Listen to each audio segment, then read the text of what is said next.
Marco Avilés es periodista, editor y migrante.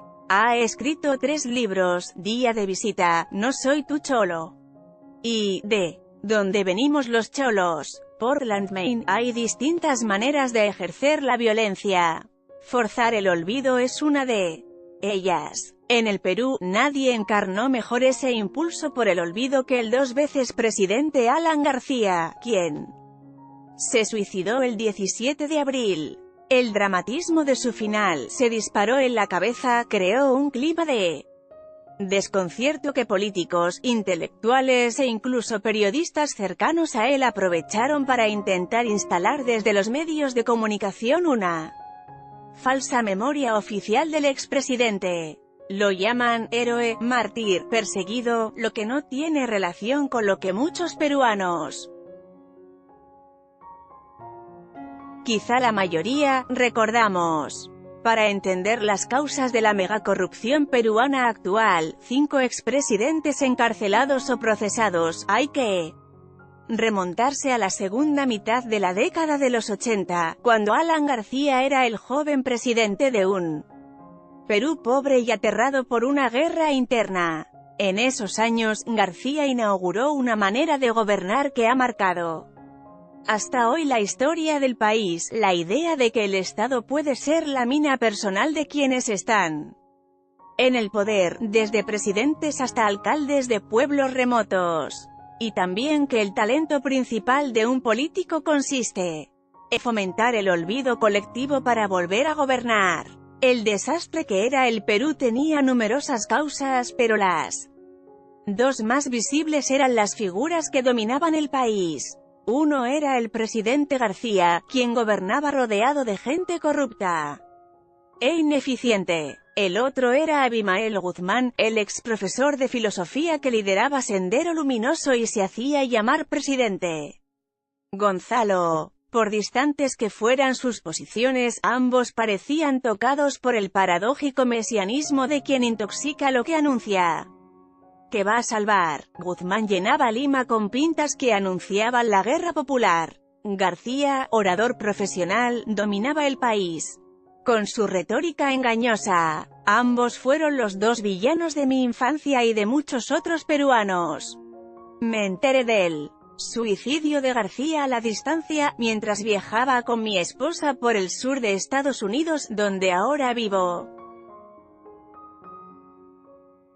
El impacto contenía ese viento de irrealidad de los acontecimientos que parecen imposibles, como la extraña noche de 1992 en que la televisión mostró a Abimael Guzmán detenido por fin y para siempre. La muerte de García parecía un fenómeno histórico equivalente, la caída del otro villano. Me trasladó en el tiempo hasta ese país sombrío de su primer gobierno y revivió experiencias que necesitan ser contadas. Por aquellos años, los peruanos vivíamos entre el terror de Sendero Luminoso y el terror que producía el mismo Estado. Los noticieros de la noche parecían una película gore en la que quienes más sangre perdían eran ciudadanos inocentes. Un día nos enterábamos de que un batallón de Sendero Luminoso había entrado en una aldea de los Andes y había matado a sus vecinos. Otro día, que las Fuerzas Armadas cuyo jefe era el presidente García, habían resuelto un motín de presos senderistas al dispararles a docenas de ellos en la nuca cuando ya estaban rendidos. Los peruanos tomábamos el desayuno escuchando esas noticias. El terror estaba tan normalizado que también había deformado las actividades más domésticas como conseguir comida.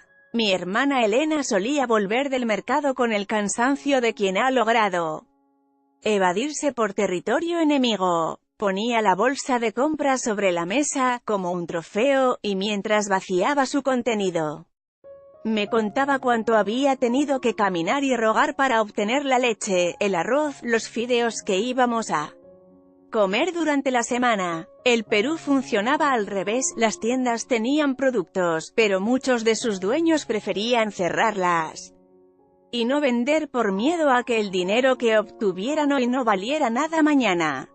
Mi padre, quien tenía Un negocio de gaseosas compartía el mismo temor. Lima era un gigantesco mercado negro. Comprar significaba rogarles a los comerciantes, o negociar con ellos a precios muy altos y sin testigos alrededor. Cuando las tiendas abrían, los vecinos formábamos colas larguísimas. Hacíamos cola para el pan, para el azúcar, para las verduras. La crisis peruana era un fenómeno de interés mundial, pero para un niño como yo las palabras que los adultos usaban para describir la vida cotidiana, hiperinflación, escasez, especulación, sonaban igual de complicadas que decir radiactividad.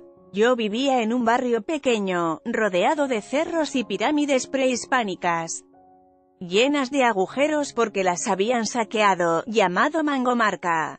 Estaba en el extremo este de la ciudad, lejos del mar, de las fotografías turísticas y cerca de los Andes, desde donde cientos de miles de familias como la mía habían huido de la guerra civil entre el Estado y Sendero Luminoso.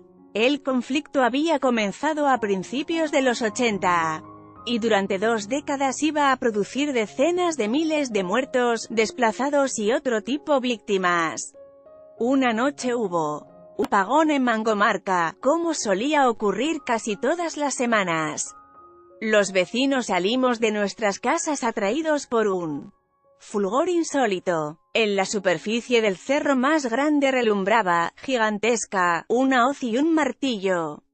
La imagen proyectaba una sensación de desamparo en las familias del barrio, como una señal de que la guerra estaba cerca. Vendría Sendero Luminoso a Mangomarca. ¿Vendrían primero los soldados? El Estado estaba tan corrompido que su presencia no daba tranquilidad. Nuestra sociedad estaba aterrorizada por Guzmán y sus tropas sanguinarias y por la negligencia del presidente García.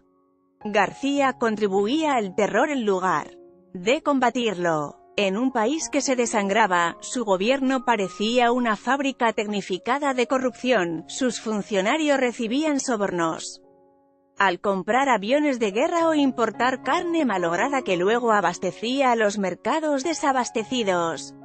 También García anunciaba obras que no concluía. Pasado su gobierno, muchas de ellas lucían abandonadas y eran el símbolo de un país saqueado por quienes debían protegerlo. Durante 2 décadas, el tren eléctrico, su obra cumbre, recorrió vacío un pequeño trecho de rieles solo para que las máquinas no se deteriorasen.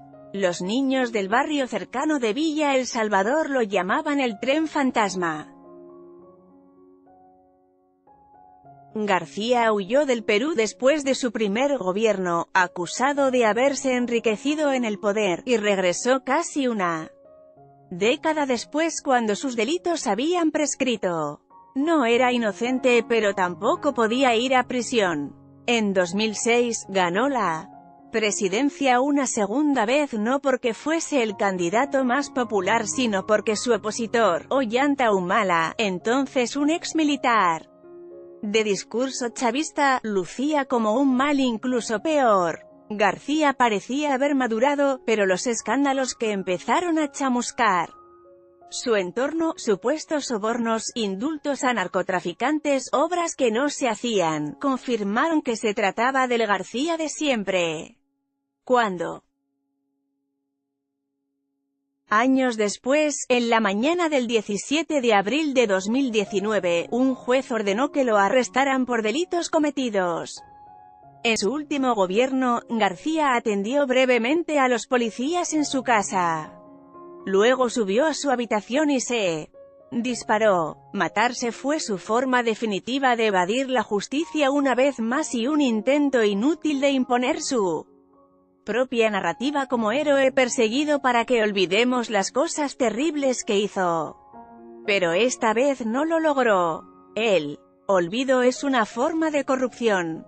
En un país tan violentado como el Perú, la historia reciente no suele ser un terreno de reflexión y aprendizaje, sino un campo de batalla donde las élites políticas siguen peleando por impunidad y protagonismo. Como ciudadanos, los peruanos debemos ejercer nuestro derecho a la historia y debemos exigir y vigilar que nuestras experiencias sean contadas y recordadas. Recordar y compartir lo que vivimos, lo que nos hicieron políticos como Alan García, es una forma de combatir su violencia. Copyright 2019 New York Times News Service Let's Blockades.